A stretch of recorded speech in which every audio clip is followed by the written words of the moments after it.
I'm going to try to show you guys how to do some PixInsight astrophotography processing. This is as awkward for you as it is for me, okay? I'm going to try to show you guys how I use PixInsight to process some of my photos. I have a quick notepad. I would like to turn the raw image, well, the raw stacked image from this to this. And I have listed kind of all the steps I'd like to do. Start by opening the file. If you guys have ever done astrophotography before, you'll know there's not much there. You can almost see some of the stars. And this is stacked like an hour or two of data, so even with that you don't see much just from the get-go because it's still in the linear stage. But we can start by just doing the first step, so it's just the Autostretch. If I click Autostretch straight away, it'll be just like this. First, I want to just crop off the edges, so edges.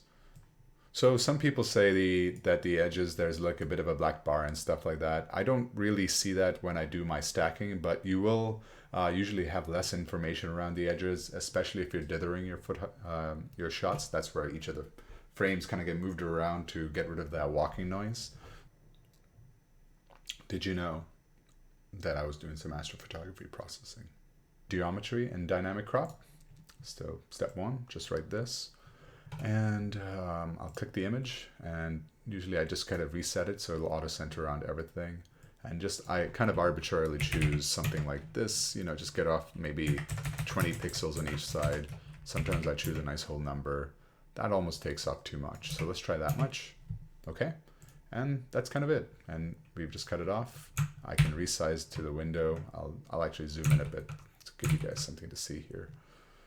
We have the background modularization. This is where we try to remove some of the hue. To spare you guys, I'll kind of try to fast forward through this in the video. So step one, select the video. We'll choose a high tolerance. Well, let's just start with the defaults. So let's just generate, and you'll see a bunch of points have been selected, and it's doing a pretty good job of not selecting the center. We do get some points missing around here that I like, so I just kind of bumped the tolerance up maybe to 0.8, and there we go. And now I can just manually kind of remove each of these points. So I'll just quickly go through these parts. You can see me double checking to make sure there's no stars inside of each of these squares. This one has a bit on the edge, so let's just move that over. Oop, there's one over there too. This is what it would look like if there was a star. Okay, here we go. Well, I'll just kind of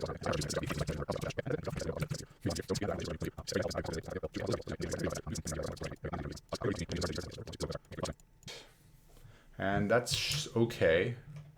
You can kind of see it there. So I've tried to avoid anything that's clearly nebula, and I've kind of missed all of the middle here. Some of these are inside the cloud, but shouldn't be too much of an effect. Let's have a look. We'll also make sure to subtract this from the image, and I'll keep everything. So let's have a look. Since we are still in the stretched space, you have to stretch these to see anything useful. So there's kind of the gradient. I did get a bit of the nebula, but not too much. So let's see what we get here. Not bad. Not bad. See the original versus now. So we'll just, we can hide this one for now. We can close this background extraction and start working with the image with the background extracted. So next on the list is color calibration. Again, I'll skip through this part too, but this is kind of taking advantage of the fact that we know through the Hubble and other places what the color should be of these nebula, and we can kind of change the color balance to match up a bit more with what we've previously known. So I'll kind of put in some rough values that are close to what mine was, and we don't have to worry about the date.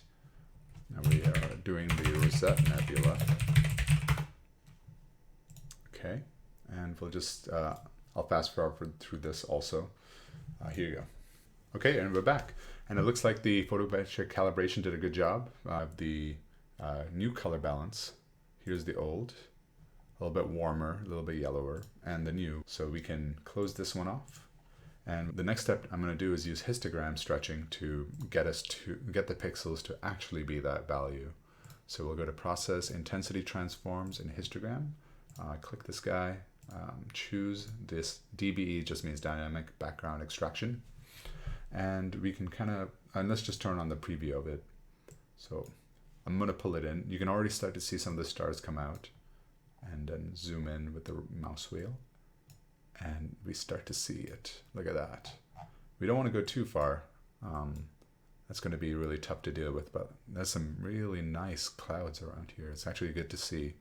Ideally, we'd like to get something that shows the clouds in nebula like this, without overly pushing this image. So what I'll do is just bring it back a little bit, right around there.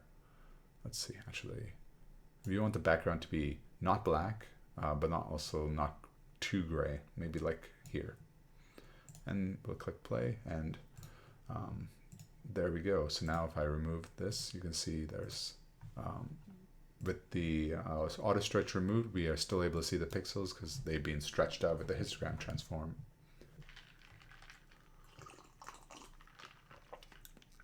Don't mind me just hydrating. Next step, we want to do noise reduction. And what I mean by that is, if you look here, as we zoom in, we can start to see a lot of color noise, and I'd like to remove it. It'll take a lot of time to run this preview on the entire image, so I'll create a small preview. I'll just choose some arbitrary, let's cancel that. Let's do something about this size. Now, when we look at this small bit, if we preview this window, we can see the effect of the noise reduction straight away. So without and with. And this is already looking pretty good. If we really bump up the standard deviation, it gets a little bit too smeary. And if we do too little, we still have noise. So we'll choose, actually the defaults I think are about right. Maybe a little less. And what I want is, you don't want to take away all the noise because you're probably losing some good data there. I think a bit of the real noise and graininess keeps this image a bit more honest. All right, that looks pretty good. So we'll close that preview. We don't need it anymore.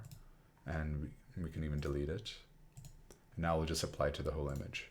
All right, and there we are. So if we look here, now we can actually, just from a distance, you can't really tell from a distance, but as you go closer, you see that noise and then it disappears. So that's there. Next, we can remove some of the green noise. We'll see if we even have any at this point.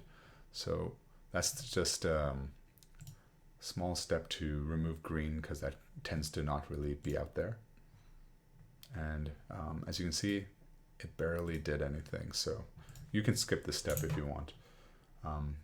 Next, for some nebula like the Orion, a multiscale transform helped bring out a lot of the detail without blowing everything out, just like HDR Plus process on phones. So we'll have a go. I don't think we really need it here.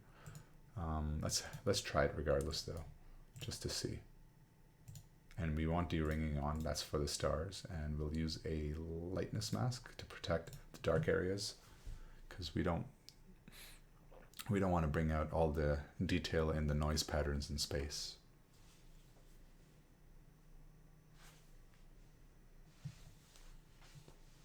All right, look at that. It's subtle, but what it kind of does, in a way, it kind of removes some of that haze too. If you look closer, you can see that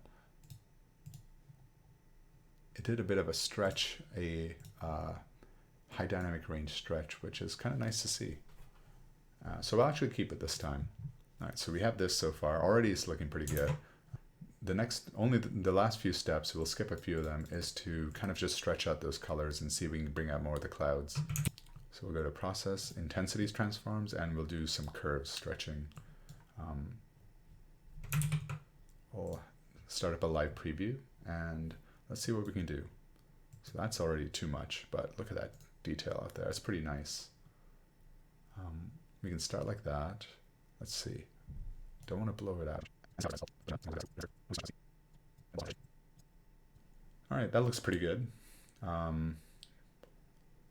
Here without it, and with, oh, that's the preview doubling up. So here you can see kind of where we're at. And just for reference, this is where we started.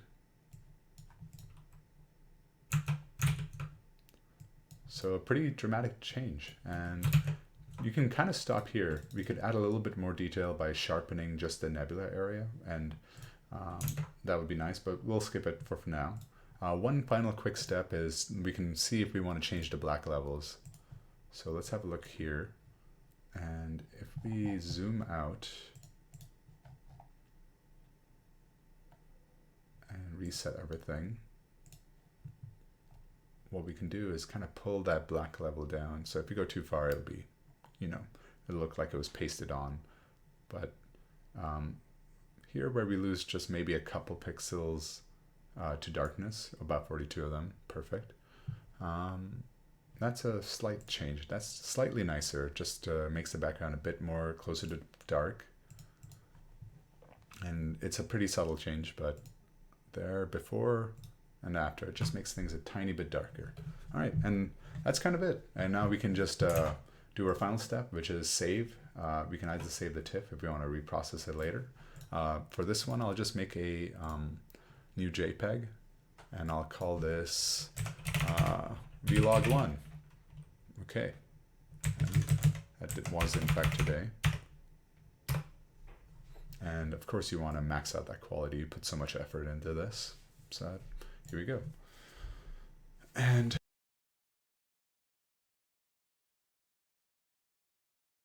all right, that's what I got for you. If you actually watched all of this, first props to you. Thanks for watching this.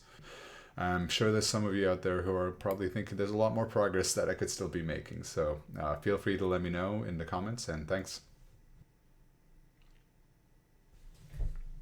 What the hell am I doing? Okay, I got this. Man, this beard though. It's not about me though. It's about you. No, it's not about you either.